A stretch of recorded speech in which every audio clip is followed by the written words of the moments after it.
asal muasal bunga kemuning. Dahulu kala ada seorang raja yang memiliki 10 orang putri yang cantik-cantik. Sang raja dikenal sebagai raja yang bijaksana, tetapi ia terlalu sibuk dengan kepemimpinannya. Karena itu, ia tidak mampu untuk mendidik anak-anaknya. Istri sang raja sudah meninggal dunia ketika melahirkan anaknya yang bungsu, sehingga anak sang raja diasuh oleh inang pengasuh. Putri-putri raja menjadi manja dan nakal. Mereka hanya suka bermain di danau. Mereka tak mau belajar dan juga tak mau membantu ayah mereka. Pertengkaran sering terjadi di antara mereka. Ke-10 putri itu dinamai dengan nama-nama warna. Putri sulung bernama Putri Jambon. Adik-adiknya dinamai Putri Jingga, Putri Nila, Putri Hijau, Putri Kelabu, Putri Orange, Putri Merah Merona, dan Putri Kuning. Baju yang mereka pun berwarna sama dengan nama mereka. Dengan begitu, sang raja yang sudah tua dapat mengenali mereka dari jauh. Meskipun kecantikan mereka hampir sama, si bungsu Putri Kuning sedikit berbeda. Ia tak terlihat manja dan nakal. Sebaliknya, ia terlalu riang dan tersenyum ramah kepada siapapun. Ia lebih suka berpergian dengan inang pengasuh daripada kakak-kakaknya. Pada suatu hari, raja hendak pergi jauh.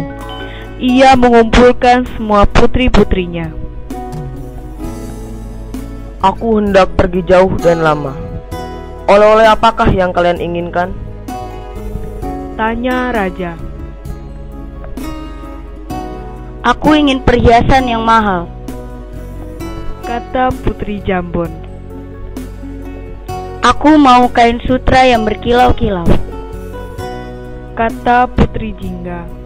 9 anak raja yang meminta hadiah mahal-mahal pada ayahanda mereka.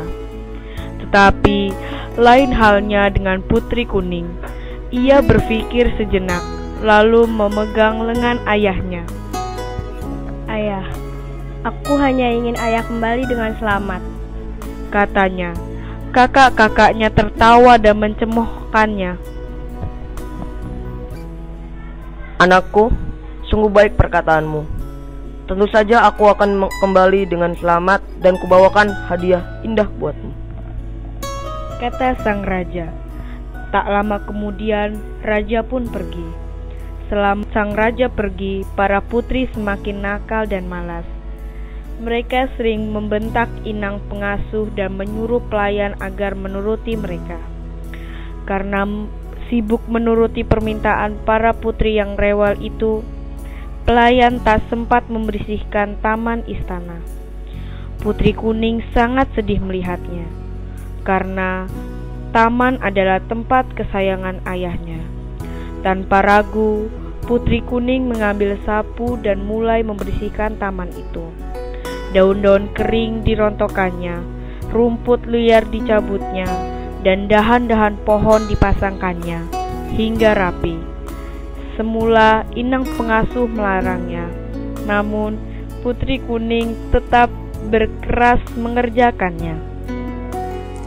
Kakak-kakak Putri Kuning yang melihat adiknya menyapu tertawa keras. Lihat, tampaknya kita punya pelayan baru, kata seorang di antaranya. Hai pelayan, masih ada kotoran nih, ujar seorang yang lain sambil melemparkan sampah. Taman istana yang sudah rapi kembali acak-acakan. Putri Kuning diam saja dan menyapu sampah-sampah itu. Kejadian tersebut terjadi berulang-ulang sampai Putri Kuning kelelahan. Dalam hati ia bisa merasakan penderitaan para pelayan yang dipaksa mematuhi berbagai perintah kakak-kakaknya. Kalian ini sungguh keterlaluan. Mestinya ayah tidak perlu membawakan apa-apa untuk kalian. Bisanya hanya mengganggu saja, kata Putri Kuning dengan marah. Sudah aku bosan. kita mandi di danau saja. Ajak Putri Nila.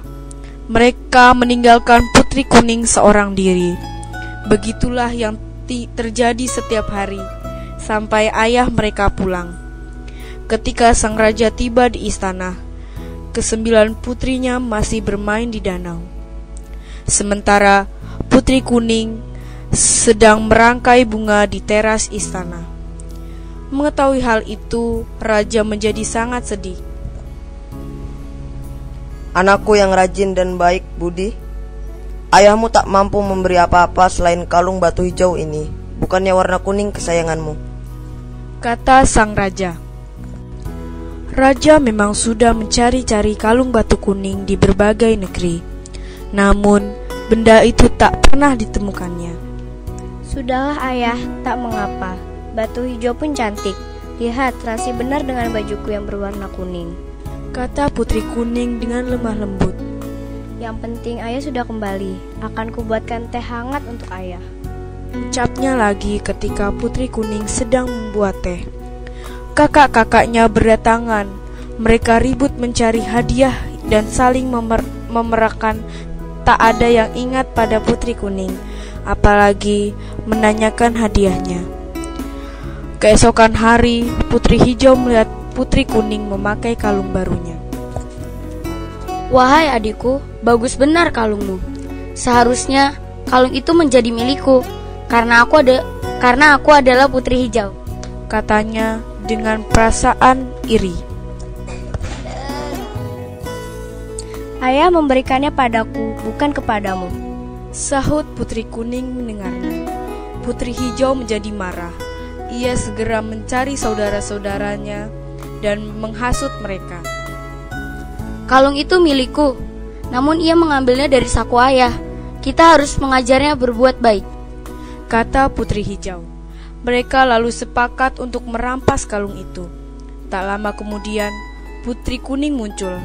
Kakak-kakaknya menangkapnya dan memukul kepalanya.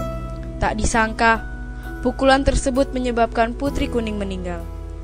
Astaga, kita harus menguburnya, seru Putri Jingga. Mereka beramai-ramai mengusung Putri Kuning, lalu menguburnya di taman istana. Putri Hijau ikut mengubur kalung batu hijau, karena ia tak menginginkannya lagi. Sewaktu raja mencari Putri Kuning, tak ada yang tahu kemana putri itu pergi. Kakak-kakaknya pun diam 1000 bahasa. Raja marah. Hai para pengawal, cari dan temukan Putri Kuning, teriaknya. Tentu saja tak ada yang bisa menemukannya. Berhari-hari, berminggu-minggu, berbulan-bulan, tak ada yang berhasil mencarinya. Raja sangat sedih. Aku ini ayah yang buruk, katanya. Biarlah anak-anakku kukirim ke tempat jauh untuk belajar dan mengasah budi pekerti. Maka ia pun mengirimkan putri-putrinya untuk bersekolah di negeri yang jauh. Raja sendiri sering termenung-menung di taman istana, sedih memikirkan Putri Kuning yang hilang tak berbekas. Suatu hari, tumbuhlah sebuah tanaman di atas kubur Putri Kuning. Sang raja heran melihatnya. Tanaman apakah ini? Batangnya bagaikan jubah putri, daunnya bulat berkilau bagai kalung batu hijau, bunganya putih kekuningan dan sangat wangi. Tanaman ini mengingatkanku pada Putri Kuning. Baiklah, ku beri nama ia Kemuning, kata raja dengan senang. Sejak itulah bunga kemuning mendapatkan namanya. Bahkan bunga-bunga kemuning bisa digunakan untuk mengharukan rambut. Batangnya dipakai untuk membuat kotak-kotak yang indah. Sedangkan kulit kayunya dibuat orang menjadi bedak. Setelah mati pun, Putri Kemuning masih memberikan kebaikan. Pesan moral cerita ini adalah kebaikan akan membuahkan hal-hal yang baik, walaupun kejahatan seringkali menghalanginya.